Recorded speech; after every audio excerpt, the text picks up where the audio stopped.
po ay galing ng Region 8, mga waray nun.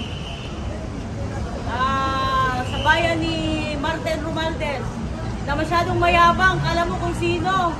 Nangarap maging vice-presidente.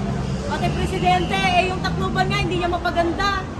At saka huwag siyang pakakasiguro kasi meron na siyang kalaban sa susunod ngayong kung sakali na magtuloy yung eleksyon. Kaya, kabahan ka na. Dahil yung mga pangarap mo, biglang babagsak yan. Tsaka hindi talaga kami titigil hanggat hindi kayo napaparusahan sa mga korupsyon, sa mga perang ninakaw nyo sa taong bayan. Napakadami yung kasalanan sa amin, sa totoo lang. Kami nagpapakahirap dito, pupunta talaga kami dito sa Maynila kahit matulog kami dito sa wag lang matuloy-tuloy lang yung aming laban dahil sobra-sobra na yung wala nang hustisya. Justice wala na.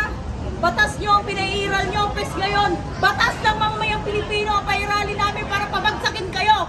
Dahil kami ang nagluklok sa inyo sa pwesto, kami rin ang papabagsak sa inyo. Hindi kami takot kung sino mga pulis na papaalis sa amin dito, kung sino man dyan. Dahil mga mamamayang Pilipino ang mas may karapatan. Dahil kami ang nagpapasahod sa inyo. Kami ang tunay na nagluklok kung saan man kayo ngayon. Kaya hindi kami titigil hanggat hindi kayo bumababa dyan. Sa amin ngayon dito, ang aming presidente na walang iba kundi si Sara Duterte. Hindi na si Marcos, si Sara na. Hindi kami papayag na hindi siya papalit sa inyo. Pag matapos itong hindi kami alis dito hanggat hindi napapalitan dahil wala na. Weak! Papit ka lang ni Tabaluslos at ni Lisa Taras. Ang dami ng hirap na, ang dami na namang nababaliw.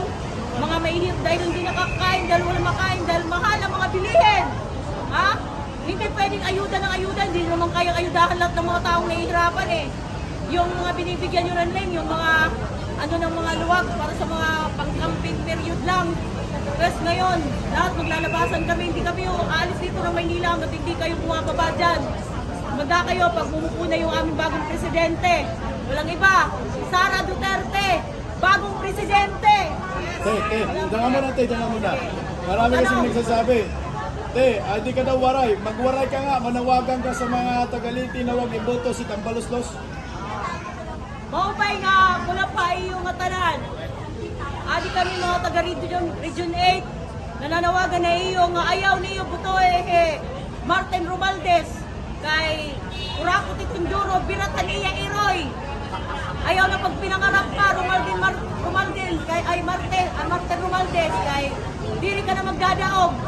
Kay tanan, tatabangan na mo ito namong kandidato nga maperdi ka.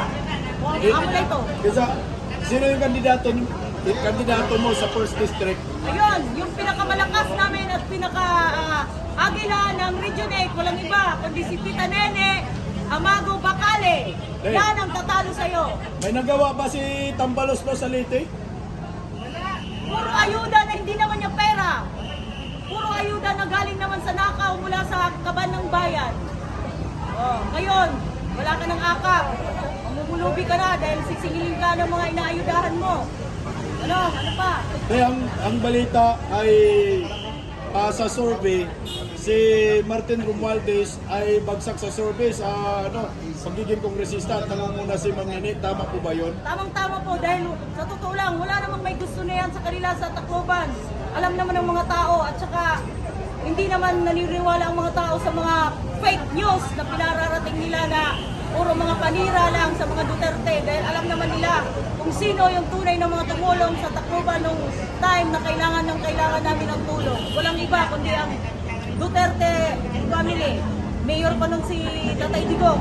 Talagang pumunta yan sila doon para tumulong kaya tumatanggap lang ng mga ayuda ng mga tao doon pero wag kang pakasisiguro Martin na ikaw ang ibubuto sila dahil ayaw na nila sa inyo. Saan ka ba? Tacloban ka? Tacloban? Barugo. Naanuhan din ng Yolanda yun. So, lahat apektado. Ano ang masasabi mo dito sa sinasabi ni Martin Romualdez nang unang tumulong daw sa Tacloban, apektuhan ng Yolanda ay Bicolano? Ay, hindi po totoo yan. Puro naman walang katotohanan lahat ng mga sinasabi nila, puro fake news. Binabaliktad lang nila lahat ng katotohanan. Liars go to hell. Malalaman din ng taong bayan kung sino yung nagsasabi ng totoo kahit nyo kay BP Sara. Hindi mga mangmang, kahit mga bata ngayon, hindi nila manuloko. Iba ang panahon ngayon sa panahon noon. Sinong unang tumulong sa Tacloban? Rodrigo Rua Duterte, mayor pa siya noon, pati yung anak niya si Basti sa 911 rescue team. Andun yun sila. Anong masasabi mo doon kay BP Sara na binabatikos ngayon si BP Sara dahil po sa sinabi niya, hindi ako magpapatawad. Dahil sobra-sobra na, kumbaga ay napuno na yung salop. Kung sa abilidad lang, Dapat bang patawarin si Bongbong Marcos? ay hindi, walang kapatawaran yung ginawa niya. Hindi kay BP lang, kundi sa mamayang Pilipino. Ngayon, si PBBM nagpatawag ng mga kongreso, fellowship, di ba? Fellowship? Tapos, 200 congressmen pumunta doon sa Malacanang. Tapos itong mga kongresista na ito, nagpasa sila ng mandato na protektahan nila si PBBM na hindi raw ma-destabilize ang kanyang administrasyon. Anong masasabi mo doon? Ay, Kahapon, the other day yung nangyari, last Thursday. God is with us. Lalabas din ang katotohanan. At saka kahit kailan, walang nanalong kasamaan laban sa kabutihan. Lahat yan may kumbaga nga, yung gaba hindi magsaba. At saka kayang-kaya ni BP Sara yan.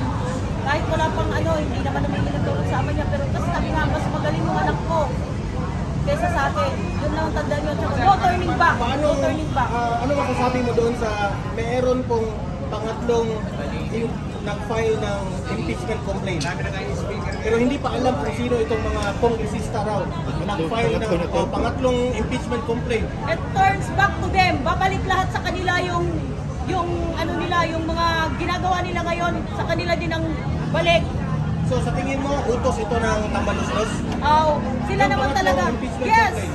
Utos yan ni Romualdez at saka ni Lisa Tanas. Huling mensahe para sa 1st District ng Leyte sa Waray.